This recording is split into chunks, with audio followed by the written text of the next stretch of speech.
হাঙ্গেরিতে যারা যেতে চান বাংলাদেশ থেকে, অর্থাৎ ইন্ডিয়া, নেপাল বা অন্যান্য দেশে যাওয়ার ঝামেলা যারা নিতে চান না, অর্থাৎ ওখানে যে এম্বাসি ফেস করা, এইগুলো যারা হ্যাসেল মনে করেন তাদের জন্য সুবিধা হতে পারে। কারণ হাঙ্গেরির কনসুলেট অফিস ঢাকাতে আছে। এখানেই আপনি সমস্ত প্রসেসিং সম্পন্ন করে ইন্টারভিউ কমপ্লিট করে ঢাকা থেকে ফ্লাই করতে পারবেন।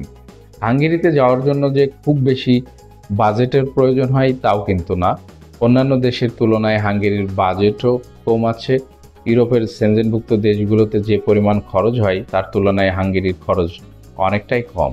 এই জন্য যারা হাঙ্গেরিতে যাবেন, প্রকৃতপক্ষেই যারা কাজ জানেন তাদের জন্য সুযোগ সুবিধা বেশি আছে। অপরদিকে যারা কাজ জানেন না কিন্তু এডুকেটেড, পড়াশোনা জানেন, তাদের জন্য বিশেষ সুযোগ আছে এবং ব্যবস্থা করে দেওয়া যাবে ভালো জবের। ভালো জব এবং ভালো স্যালারির বিভিন্ন অফার রয়েছে। যারা হাঙ্গেরির ফাইল সাবমিট করবেন অর্থাৎ মে জুনের মধ্যে, তাদের জন্য বিশেষ সুযোগ এবং প্যাকেজ থাকবে। যারা বিশেষ একটি ছাড় পাবে এবং অল্প টাকায় স্বল্প সময়ে ভিসা প্রসেসিং করে হাঙ্গেরিতে ফ্লাই করতে পারবে। হাঙ্গেরিতে বহু কাজের সুযোগ রয়েছে বাঙালিদের জন্য। ইতিমধ্যে শ্রমবাজার হাঙ্গেরির উন্মুক্ত হয়েছে।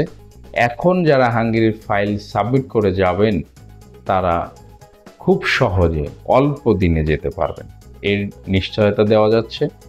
কারণ ইতিমধ্যে আমরা হাঙ্গেরির বহু কাজ করেছি। অপরদিকে কনসুলেট অফিসের বিশেষ ব্যবস্থায় আমরা একটি লিঙ্ক তৈরি করেছি যাতে আপনাদের ভিসাটি সহজে প্রক্রিয়া করে পাইয়ে দেওয়া যায়। এই জন্য যারা হাঙ্গেরির ফাইল সাবমিট করবেন এই কিছু দিনের মধ্যে বা অল্প সময়ের মধ্যে, তাদের জন্য বেস্ট সময় হবে এখন। তো হাঙ্গেরিতে যাওয়ার জন্য কি ডকুমেন্টস প্রয়োজন হতে পারে? প্রথমত লাগবে passport, NID card, police clearance, ছবি। এই প্রাথমিক কাগজপত্রগুলো দিয়েই আপনার ফাইল প্রসেসিং শুরু করা সম্ভব। যারা হাঙ্গেরি যেতে চান, স্ক্রিনে দেখানো নাম্বারগুলো আপনার সহায়ক হতে পারে। ফোন দিলে একজন দক্ষ কাউন্সিলর আপনার সাথে কথা বলবে, সত্য, সঠিক, নির্ভুল তথ্য দিয়ে আপনাকে সহযোগিতা করবে। তো আর দেরি নয়, আজই আমাদের মুখোমুখি বসুন যাতে আমরা আপনাকে সঠিক সুন্দর তথ্য দিয়ে এবং আপনার ইউরোপ যাত্রার স্বপ্নকে সার্থক করে পড়তে পারি, সেই প্রত্যাশায় বিদায় নিচ্ছি। দেখা হবে, কথা হবে নতুন কোনো দেশের বিষয় নিয়ে। ভালো থাকবেন, ভালো রাখবেন।